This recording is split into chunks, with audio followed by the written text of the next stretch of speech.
So what do we mean by the upstander ripple effect? Stand up against hate and prejudice, even if it does not affect you. From moral dilemmas in today's headlines, upstanders who rose for justice, and stories of survival. Be prepared to walk away from this conversation inspired and motivated. Hello and welcome everybody to the Upstander Ripple Effect podcast. I'm Jackie Congedo. And I'm Kevin Aldridge, and we're excited to bring you all our 6th episode with the theme Light and Darkness. And we've got some great news to report. We've reached 100 subscribers on YouTube, and this month's Art from the Archives has already gotten an incredible number of views. And that means people are here, they're listening, they're watching, and we are oh so grateful for all of you who have tuned in. Yeah, it's exciting to see the traction. In fact, the story we're sharing today from the archives, the full segment of that interview actually has more than 2,000, I think 2,600 at last check views on YouTube. So that's great.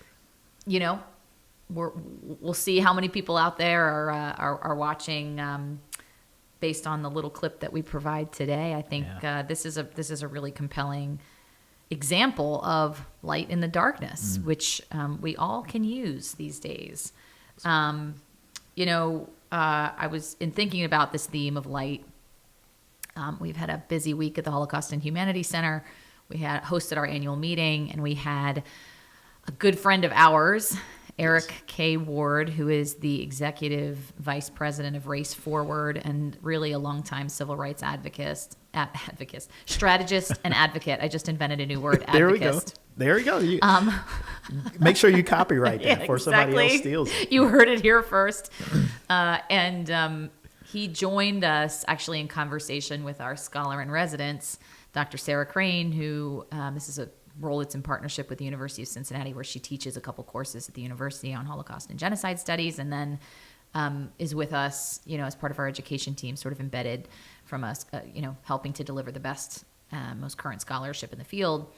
And the conversation was really illuminating. It really focused around these times we're living in, which are in some ways unprecedented, and trying to sort of navigate hour by hour, day by day, what our role is as a Holocaust organization, a museum, a resource center during a time that's really challenging. And, on one hand, not wanting to make comparisons where they are inappropriate, at best inappropriate, at worst offensive and dangerous. But at the same time, we have this mission, which is really about not just education for the sake of education, but education for the sake of inspiring action today. So there is this through line, there's this conversation between the historic and the contemporary that we navigate every day. How explicit are we about that? How implicit is that? Where is it appropriate? Where is it inappropriate? How can we look for the patterns and the conditions, maybe instead of the just, this is this, the comparisons. Right. And Eric was really, I think, insightful in helping us sort of wrestle with that in front of our, audience of supporters. And I think it's important actually that sometimes it feels like in the seat that I'm in, and certainly our team feels this way, it's like, well, we're trying to get this right, but we're human beings and we're not perfect. So it was helpful to have actually this kind of group wrestling, 250 people there, to hear like, wow, these are the considerations that we're trying to deal with in real time. And Eric really talked about how, his case was that, the spaces for these conversations to be happening in our society are shrinking. They're Absolutely. Not growing. Right. And he was talking about the resilience of the field. The fact that, and I mentioned, like, I don't think that's coincidental. I think this was a field built by the people who survived the Holocaust. Talk about resilience. And so, the fact that we have this space and the charge to maintain the space where the past can come into conversation with the present in a way that's responsible and also, inspiring and informative, and ideally helps us understand what our role is in the current moment, is really important. And so, we're gonna continue to try and lean into that in a way that walks the right line. But it is a day-to-day, hour-by-hour challenge. Yeah, well, I think the fact that that you're being thoughtful about it and looking at, how do you continue to evolve and be relevant in these days and times. I mean, I think you make a great point about Holocaust museums, and I think any museum that reflects on the history of a people's is particularly important in these days and times where you see bans on books and pressure being put on public educational institutions in terms of what they're teaching about history, and even the fact that while we're having conversations, the conversations that we're having are more about screaming at each other than having dialogue that's meant to kind of try to understand one another and understand the histories that we all come from and how they mesh together. And I think that that's incredibly important. And I think that that Holocaust museums can and should be that place in our communities where people can go to wrestle with these complex issues and these difficult conversations, because you all have the expertise, you put in the time, you've done the research, you have the facts and the history, right? Yeah. And grounded in a space of actually education and information. Absolutely, which is important because there's so much misinformation and disinformation out there.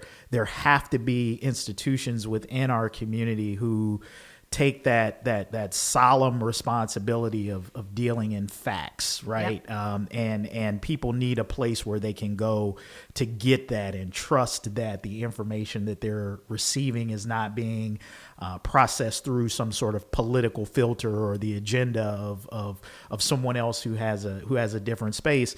And that's important because it brings me to sort of to bring it into current situation and what we're dealing with. I mean, we just have seen reports about General Kelly coming out and talking about some of his conversations with former President Trump and former President Trump expressing an affinity for Hitler and Hitler wishing that he had Hitler's generals and Hitler did some good things. I mean, things that we know to just be offensive, objectionable, really deplorable forms of thought that are now being expressed openly in our society by a candidate who's looking to lead our country.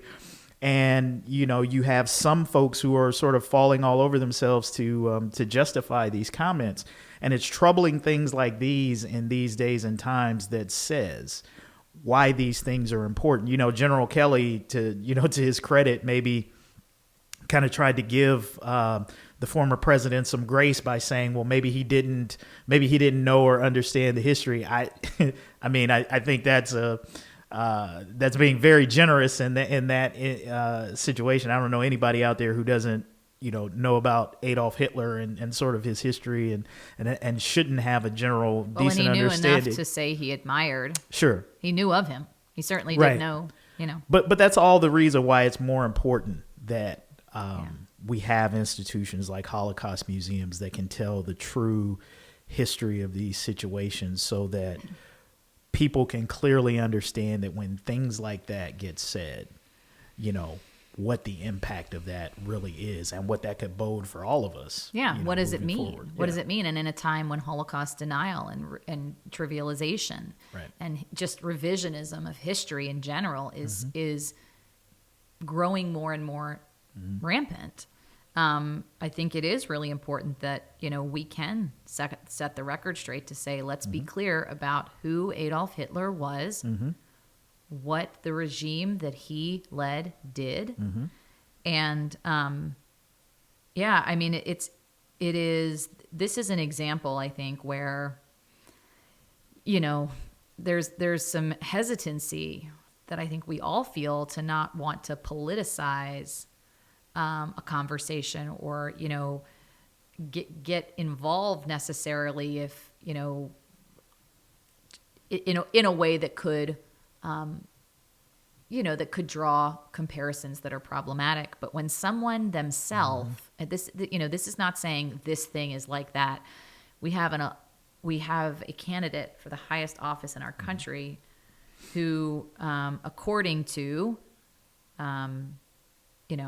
Kelly, has said these things. Now, I think it's worth noting, just in the sake of objectivity, that Trump and his campaign have dismissed them, have said these didn't happen, this is all made up. And even Kelly himself said, Trump, in his recalling of these conversations, that Trump would quash the conversation by saying, well, nothing Hitler did, you could argue was good. But that he would bring up the topic again. And so, we have sort of this the murkiness of that, but the fact that you have a general who's coming forward to say this is something that the American people need to know about, is really, I think, pretty monumental.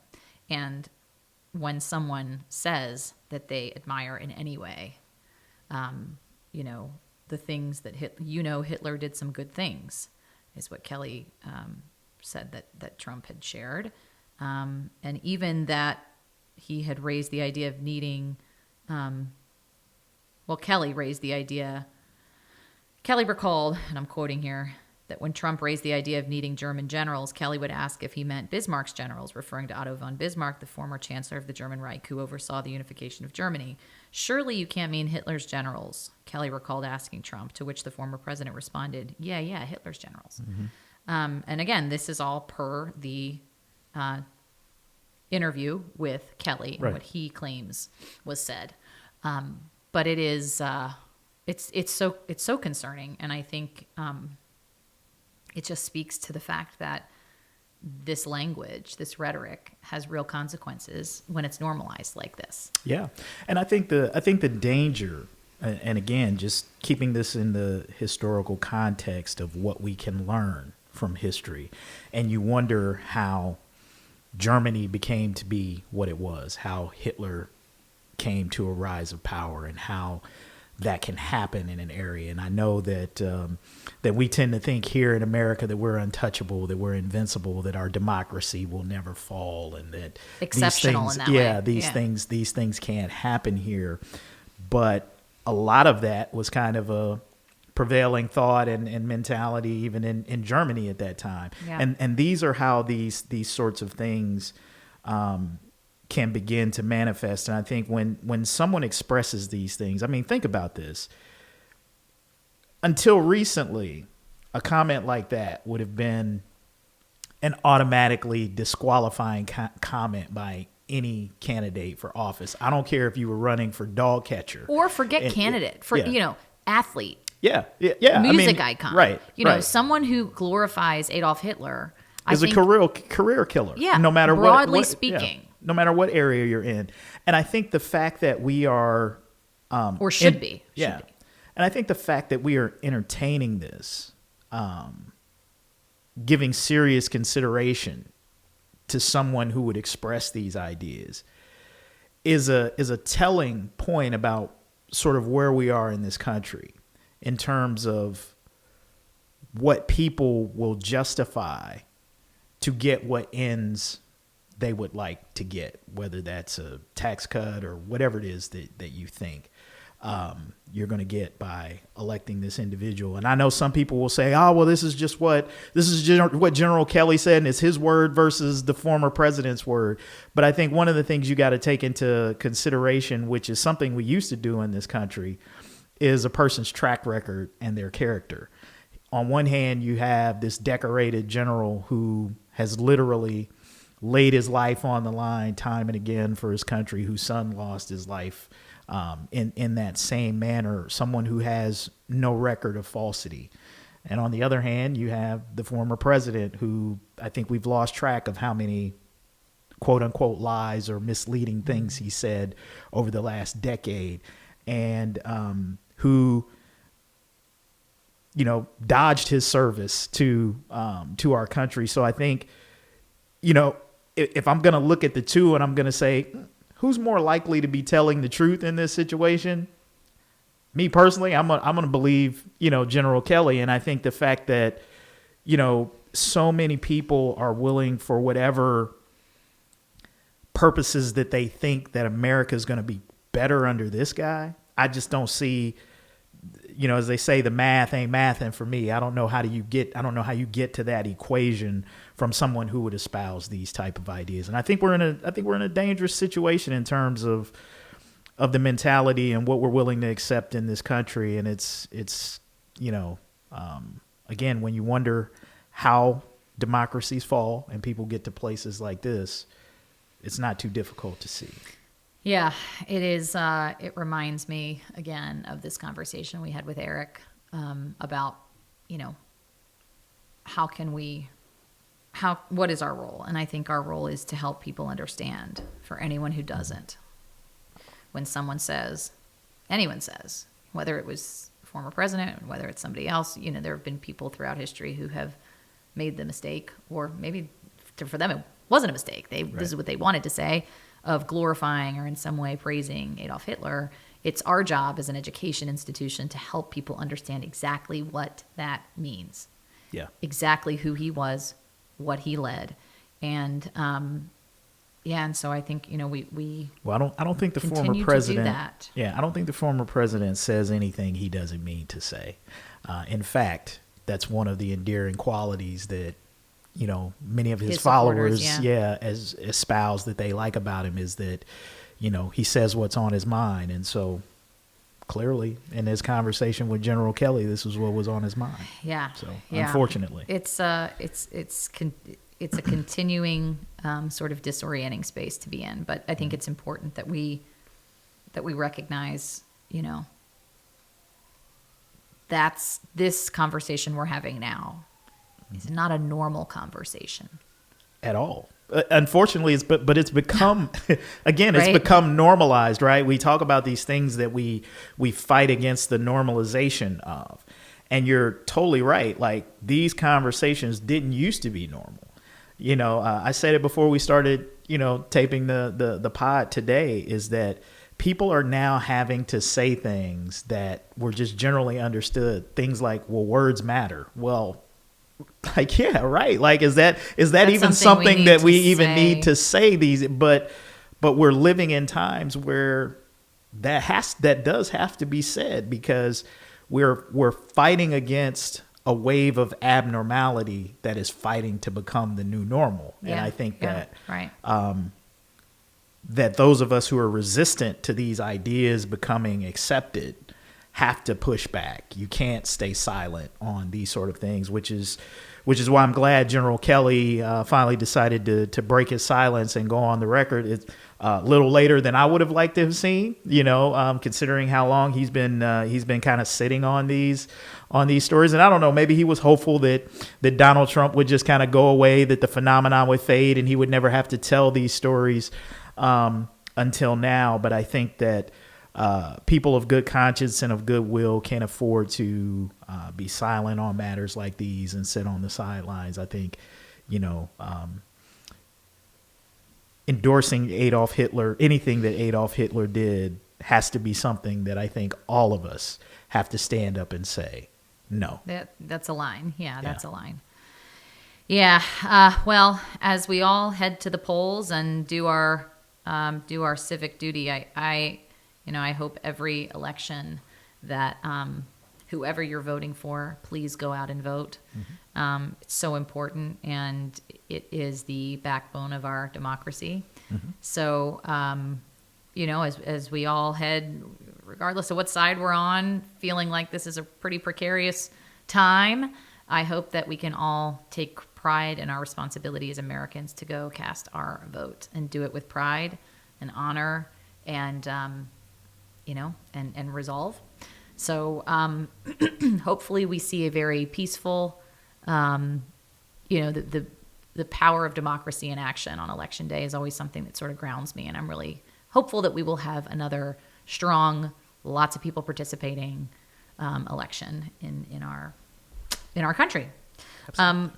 So there's my dose of sprinkle of hope that's moving us into a story that actually, in some ways, is also a terrible story with some glimmers of light in this dark moment related to the horrific ongoing fallout from these hurricanes, which are becoming, it seems, more and more common and more devastating. From western North Carolina all the way down through Florida and the southeast. It is, awful to think that there are still so many people who are trying to figure out how to go on after losing everything. And what's really hopeful is that you see these helpers. I think it was Mr. Roger who said, in tough times, look for the helpers, look for the upstanders. That's my take on it. And we have so many upstanders who are rising to meet the moment here locally, even though, I think largely Cincinnati was pretty unscathed. A couple of us went without power for a while, but who are saying, what can we do? And really just making small steps in whatever ways they can to have a difference. Yeah, I think, and again, this is a perfect example of our theme, light and darkness. These weather events are certainly horrible things, whether it's hurricanes in Florida and southern parts of the states, or we see the same thing when tornadoes sort of rip across the Midwest that we see from time to time, every spring and summer.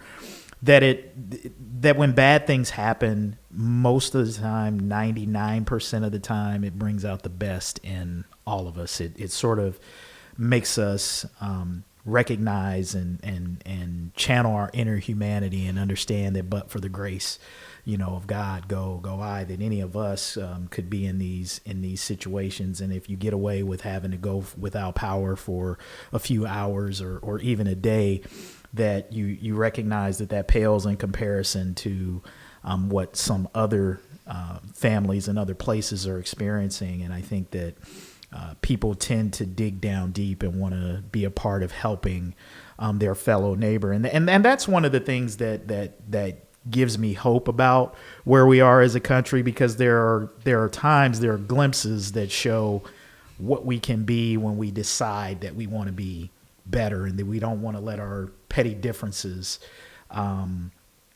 divide us, because people who are contributing to hurricane victims come from all races, all backgrounds, all socioeconomic situations. All politics. And there's sort of this oneness that says we're all kind of living in this fragility of life, that this could come for any one of us in one way or another. And we see our commonality in that. And sometimes in the day-to-day political wranglings, we forget that. And so it's great to hear about these stories like John Troutman's story, who was actually from Cincinnati, who went to a wedding event in North Carolina and suddenly he and his wife found themselves caught in the midst of this terrible storm. And he sort of recounted in an op-ed in the Enquirer about their harrowing few days involved in this, and their attempts to get out of there and get back to Cincinnati. And he talks about being huddled in the lobby of the hotel where they're at, and the people in there are pooling whatever food resources they have together. Somebody's got some pizza here, somebody's got some cheese and crackers here, and how they're sort of pulling together this community of storm victims who are in the lobby of this hotel just trying to get something to eat because nothing's available. And he goes on to talk about his experience at gas stations where you've got 2,000 cars trying to get into 4 or 5 pumps for gas as people are kind of panicking in that situation. And in the midst of all of that, he found some local folks who were willing to kind of help he and his wife through the back roads and the hills of North Carolina, get out and make their way back to Cincinnati. And he referred to those people as angels, as his angels who helped he and his wife escaped Hurricane Helene. So there are all kinds of great stories of heroism, people who are willing to, even risk their own lives in a storm, to help somebody else get out and get back home. And it's stories like those that can give you hope in times where it seems like we're hopelessly divided. Yeah, I mean, I was just like looking at this story that, as you said, John Troutman, the piece he contributed. It is really, I tell you, people should read this because it does restore your faith in the goodness of each other. And, we've talked about this before. It's a shame that sometimes it takes these horrific things to, to shock us into sort of our shared humanity. I'm participating this year in Leadership Cincinnati, and we had a session yesterday, and we were talking about, someone made the comment that we were talking about the politics of the region. Somebody made the comment that, sometimes things have to get bad in order for people to wake up. And in the work that we do, that makes me very nervous because it's a slippery slope between the kind of wake up bad and the kind of it's too late bad. I hope that we're still in the wake up bad moment, but so as not to detour too bad, this kind of story reminds me that maybe it's not too late. Maybe I actually think, at the end of the day, we're all human beings who want to just get home safely at the end of the day to our families and our lives, and the fact that he had this experience with different people from all walks of life who were able to help him do that. And then they went back home. Yeah. They went back to Asheville. He says, oh, by the way, we ask our angels what they're all going to do. They're going back to where they live, they said. The young woman had left her other 6 children there. Their double-wide trailer is gone. They said they'll get a camper and wait it out. God bless, right? Yeah. So just incredible resilience and think about that. Care for each other. Yeah, think about that. These are people who, they had problems of their own. Yeah, right. And, set that aside to help strangers get home, get to safety. That's an amazing thing. And I think that, where we are in our country, to your point of, things getting bad, but not getting to the point where things get too late. I think what we have to learn to do, again, is just channel that inner humanity a part of us and get away from the political talking points, get away from these ideologies and whatnot that we might have, and begin to look at people as people, right? Yeah. And not statistics, not some form of policy or something like that. Start to look at one another as people, because, here's the thing about these natural disasters, when they hit and the results of them, they're undeniable. You can't politicize a tornado. You can't politicize a hurricane, even though in this situation, some people tried. But the reality is the results of the devastation and what's left behind and how people need to rebuild, that's undeniable. You can't argue with that. You can't dispute that. And so what we see is what we know to be the reality. And I think we've got to get back to that and say to ourselves that what we see and what we hear tend to be the reality, and begin to look at each other, in sort of that compassion and dealing with the harsh realities and helping people in our country sort of dig out of where we are. Yeah. It's sort of what we all have to do, and that requires each of us to kind of look in the mirror and check our spirits a little bit. Yeah, because sometimes we think, especially in this history, it's like scarcity drives, brings, that's a condition that tends to bring out the most primal aspects of who we are as human beings. John Troutman talks about this in his op-ed. While there were angels, there was also the gentleman at the gas pump. There was a part in here where he talks about when he went to that gas station and people are waiting, 4 hours to get to a pump. There was a guy who, even after he filled up, kind of sort of refused to move out of the way and let John get in there. And when John said something to him, the guy told him to go F himself, which is, kind of an example of, here you've got a whole bunch of people in a desperate situation. Yep.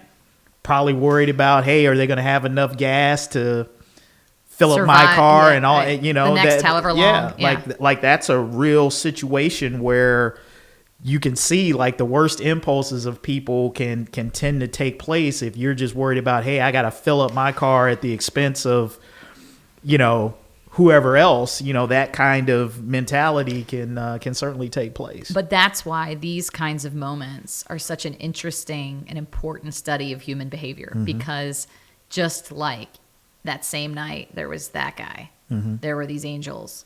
Absolutely. Who were in the same situation, who were living these same dire straits. And, I think about, the history that, we teach at the museum. It's like this idea of the people who stood up, right? Those conditions forced a lot of people to make choices. Yeah. Right? And many of those choices catered to the darker nature of humanity in an environment of scarcity and fear. And still, there were these moments of light in the darkness of Absolutely. people who chose the way of strength, who chose the way of selflessness, we're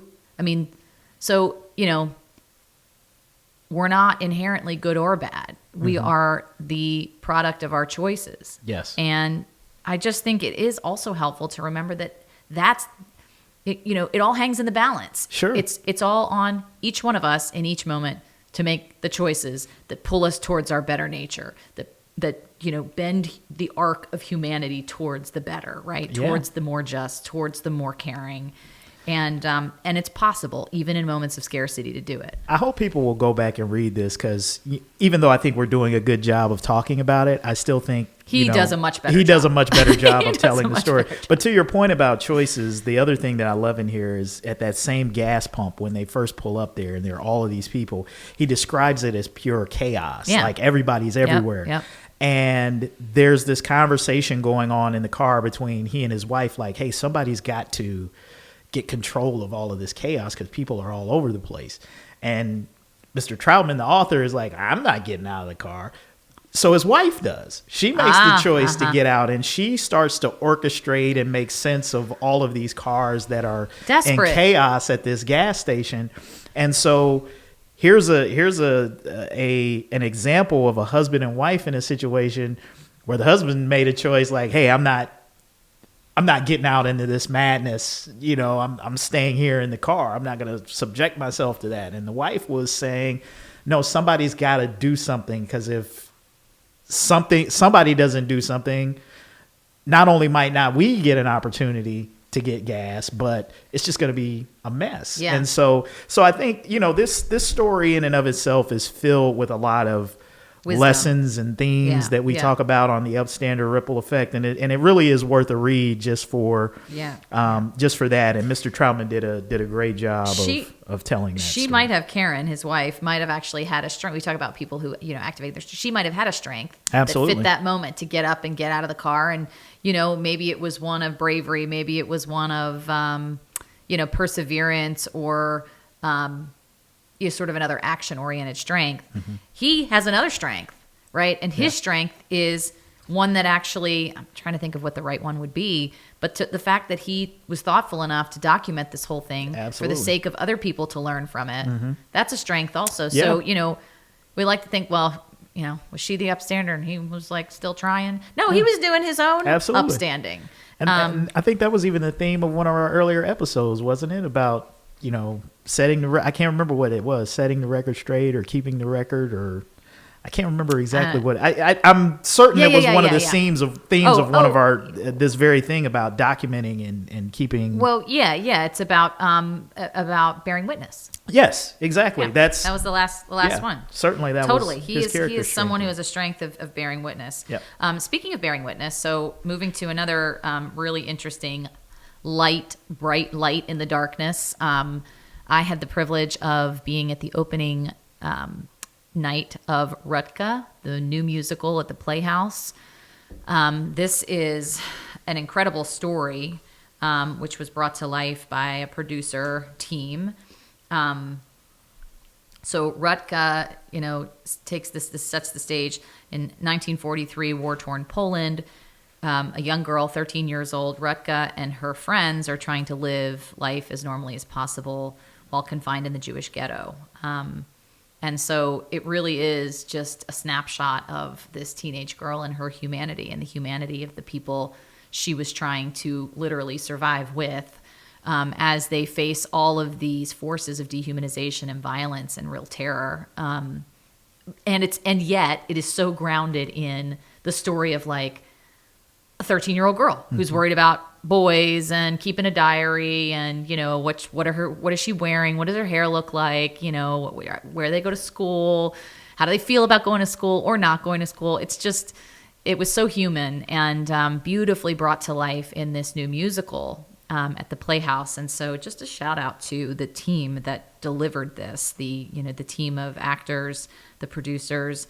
And then we were fortunate enough to actually host some of the folks in from out of town on opening night at the museum. Nice.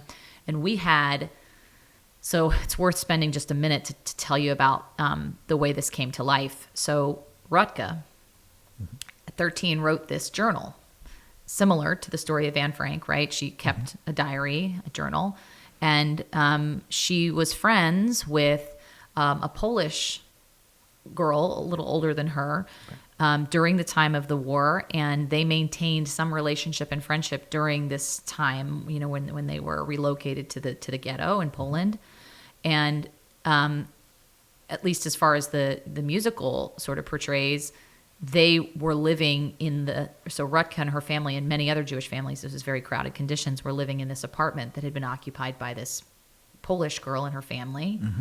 And so Rutke told her friend, you know, if something happens to me, I will hide my journal under this floorboard and you can find it because this is my legacy. This, you know, if I don't make it out of this needs to make it out. Talk about bearing witness. Yeah. And so her friend finds it after the war, holds on to it. And I believe it's her nephew who eventually discovers that his aunt has this many years later and is able to find the half-sister of Rutke. So Rutke's father survives the war. He goes on to have another family and a daughter. And that daughter, who's 20 years older, finds an album and says, Dad, this girl looks like me. Who is this? And he says that was your sister who we lost in the war. Wow. And so then she realizes, oh my gosh, there's this notebook that she kept. So, you know, these producers find the story, they find the notebook, it's been reproduced in many languages and, you know, it's out there, but they're like, this really is the kind of story because it's so raw, it's so through the eyes of this teenager, it's so human, it deserves to be told in sort of a larger than life way through a musical. And they produced a really incredible artistic experience, which is getting its start here in Cincinnati. So if you haven't seen it and it's still out there, go see Rutke. It's really powerful, and it is a testament to this little spot of light in such a dark time that outlived her, right? Yeah, absolutely. Well, I've definitely got to make it my business to get out and see that. Something that unfortunately I wasn't able to make my business to get out and see, but I'm sure many of our viewers possibly you were the only person in Cincinnati that didn't get to blink, right? Yeah. Well, what can I say? You know, I've been before, but I wasn't able to make it this year. But talking about an event, literally an event of light in Cincinnati that brings people together. I love the quote that Blink has on its website where it talks about light was the medium. It is fundamental to the human experience. It connects us all. It can illuminate a path toward inclusion and possibility. And when you think about that, that's like literal and figurative at the same time, because absolutely. that in essence, that is what Blink is. It's about bringing us together, inclusion, people of all backgrounds and stripes in greater Cincinnati come around to just see this magnificent and beautiful light event. And there's just something about it that's just uplifting, you know. And it's so illuminating. Yeah. It's like the experience of actually seeing these amazing installations and, you know, that are just so bright and dynamic and inspiring. And then there's like the meta experience of experiencing other people experience it, you know, and like seeing the way like this fabric of humanity that comes together in the streets of our city, Absolutely. equal access for everybody to experience this together. And I didn't get to I did make it down actually with my kids, but we didn't go down to the banks. I heard there was a giant like helicopter blade almost of LED lights. And from what I understand, there was like a pad that was underneath of it. And everybody could just lay down and sort of look up at this thing together. And just, there are very fewer and fewer, unfortunately, moments as I was watching this show at Music Hall, where I looked across and I looked behind me, and it's people of every, creed, background, race, religion, political ideology, who are just taking in this experience of light together. And that in itself, as I was saying, was a real moment of light. Yeah. It was really cool to see. Yeah. It was really cool to see. I mean, when you think about too how they flash the lights upon structures and buildings that are around that we see every day. Yeah. And a lot of times take for granted sometimes. Yes. But it just goes to show that when you shine a little light on something that you maybe take for granted or ignore, you tend to look at things in an entirely differently new way. So there's a little theme there for us to kind of think about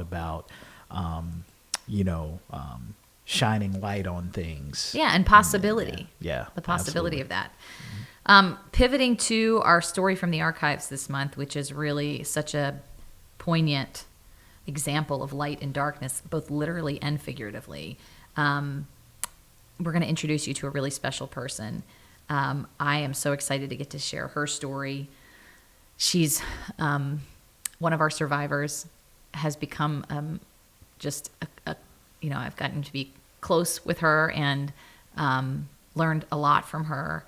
And if you can just imagine, having to make some of the choices that her family had to make during the war, it's just unimaginable to think that this is how life began for Zahava Rendler. Yeah. Zahava was born in Poland in 1941 to Jewish parents. She had 2 older sisters. When she was less than a year old, her family got word that they were no longer safe from the reach of the Nazis. Her parents made the incredible hard decision to go into hiding with their children. But since Zahava was a baby, hiding was not enough to keep them safe. They couldn't risk her crying and giving away the whole group, so they had to give her sleeping pills. Sleeping pills. Wow, yeah. That's it. Just to keep her quiet. Here's a part of Jackie's conversation with Zahava.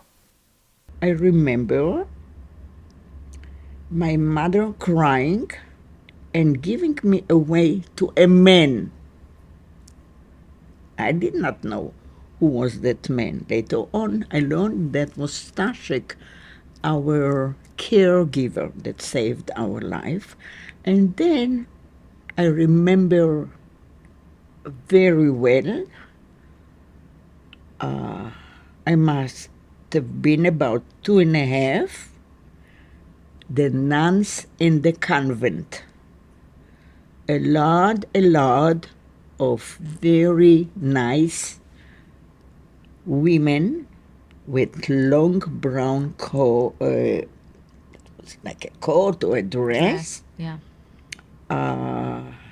Always smiling and always patting our hair and saying something in Polish. Wow. I think it is just like later on I learned, because when I was almost to the end, they always used to say Ladna dziewczynka, which meant pretty girl or something like that. And I remember them with love. That's what I can say. Yeah. And today, as an adult, I am very, very grateful that these women, Catholic women, that sacrificed their life many times in order to save me and other Jewish children. And there were many children in the convent. So before we get to the convent, the Nazis come to power. They invade Poland. you have this early memory of your grandmother crying, watching what was happening, holding you as a baby. And at some point, your family recognizes that the only way to possibly survive, right, to stay safe, was to hide, was to go into hiding. Talk about your family's, what your parents later told you about their decision to do that. Bring us through that part of your story. Stashek was a friend of my father. My father and his siblings had a factory, a leather goods factory, and Stashek worked for him. One day, Stashek came to my father, and he told him, Mendel, the Nazis are approaching our city, and everything what you have will be taken away, and you will probably, and your family will sent away too. I have a hiding place that can host 32 people. And you must come. I'm offering that place to you. It didn't take long, and we entered the bunker. My mother, my sister, my father, and me. I had an Underground. underground, a cellar. It's like today, I would say a basement, but it was dark, no windows. Everybody was quiet. It was very cold and probably very filthy. People spoke in whisper, and my parents gave me sleeping pills and sleeping shots. I was about a little over 9 months old, and most of the time I was sleeping. Zahava shares that eventually it was just too hard to have a baby in the bunker like this, for fear that if she would cry, that, they could be given away, and they would all face, a certain fate. And so in an unimaginable act, her parents have to make this decision to send her away to live with strangers. Yeah.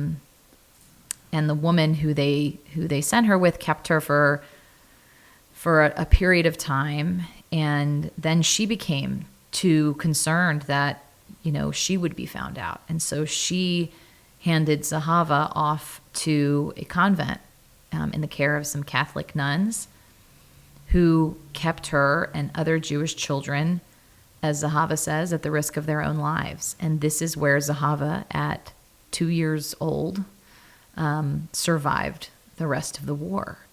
And this, the conclusion, I don't want to say the conclusion, but the end of this part of her story, it's, again, another sort of miracle, light in darkness, that her family survived. Her father was able to find her after the war at the convent.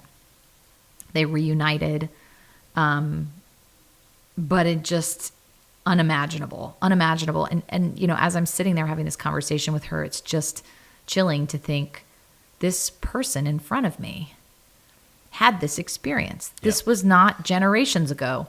This was, I'm talking to the human being who spent the first 2 years of her life in darkness, or the first chunk of her life, right? It's just remarkable. Yeah, I think that's a great point that you make, because I think a lot of times we feel like we're farther away from some of this history than we actually are, that there are actually people who are still alive, who are the descendants of or directly experience, these types of things. And I think it's important to hear those stories, because they always are a reminder to me of asking the question of what type of individuals could do this to another human being, and sort of feel like it's okay to force somebody to make these types of choices, or to flee for their lives or their safety. That what kind of fear, hate, I don't know what, you want to assign to individuals who would perpetrate this onto another set of human beings, but it really does call into question, the humanity or lack thereof that it takes to force people into making just these heartbreaking choices. I mean, I couldn't imagine one, having to leave behind my home, possessions, everything that I have, and then to go live underground in a cold, dark, filthy bunker where, even the risk of talking, exposes me to capture, torture, death, all types of horrors. And living like that for an extended period, and then,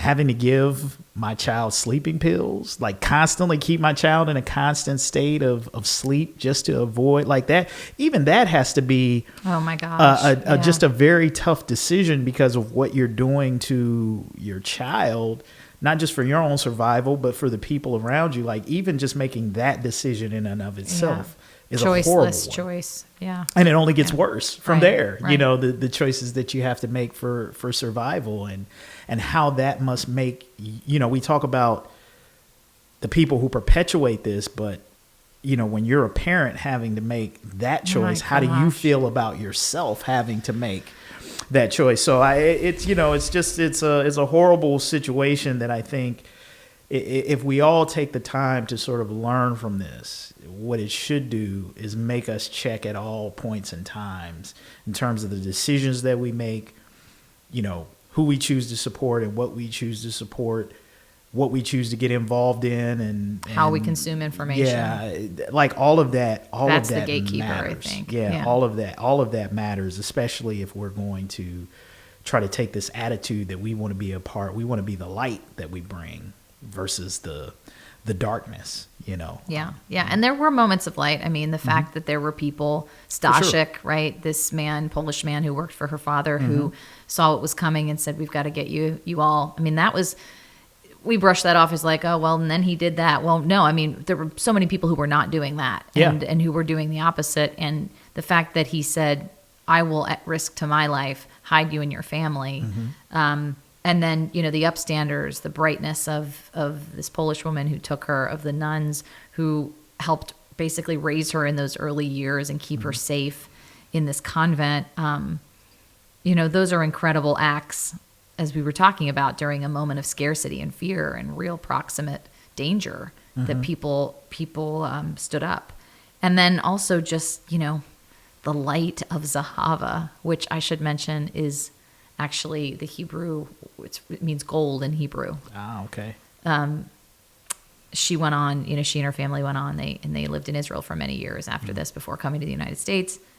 And just the courage and the heroism to bear witness and continue to keep that story alive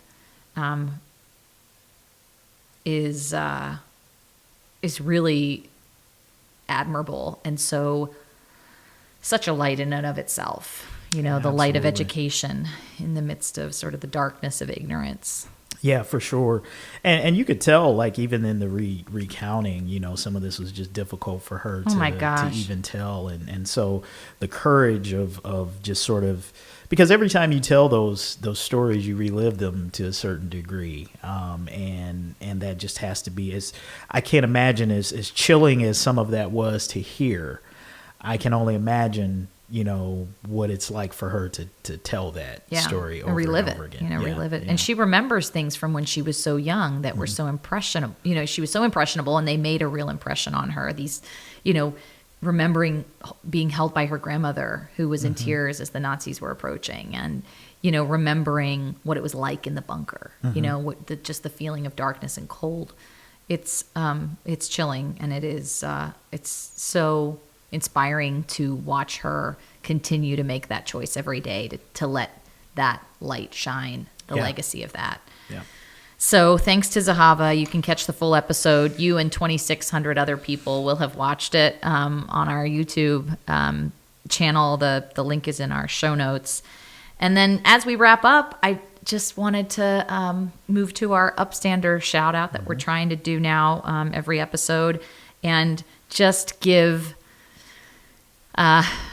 tremendous gratitude to the Schneider family. This is Anita and Hank Schneider and their kids, Ben and Rana, and Jessica and Micah, and their grandchildren, actually. They came together 3 generations to make a beautiful gift to the center that's going to allow us to provide free public general admission in the month of January into perpetuity. Nice. Which is huge. And this will coincide with International Holocaust Remembrance Day in January. We're going to, really sort of publicize it, obviously, broadly and spread the word, with the anniversary this January of the 80th anniversary of the liberation of Auschwitz is this January on Holocaust Remembrance Day. And so it's just such a beautiful. Hank was a survivor. I mean, his parents were survivors. They met in the camps. He, I believe, was born, in a DP camp and came here as a child.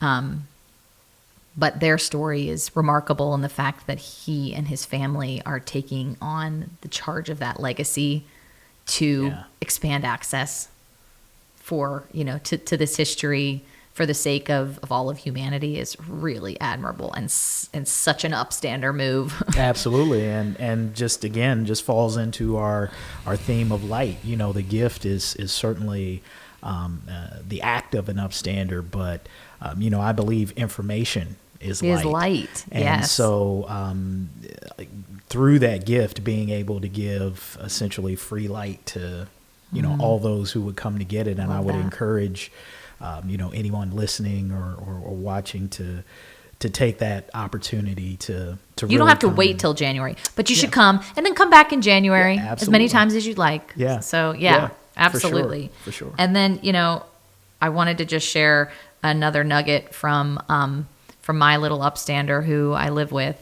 our youngest, who the other day, talking about light, my husband was taking her to school and was saying, gosh, it's such a gloomy day. And she just without thinking twice said, Dad, there's always rainbows if you know where to look for them. 4 years old, man. I'm like, this girl, she knows how to find light. She knows how to find it. And that was just like, wisdom out of the mouth of babes. Yeah. Well, kid, what is it? The show used to be kids say the darndest things. Yeah, the darndest things. And sometimes they say the most insightful things. Profound.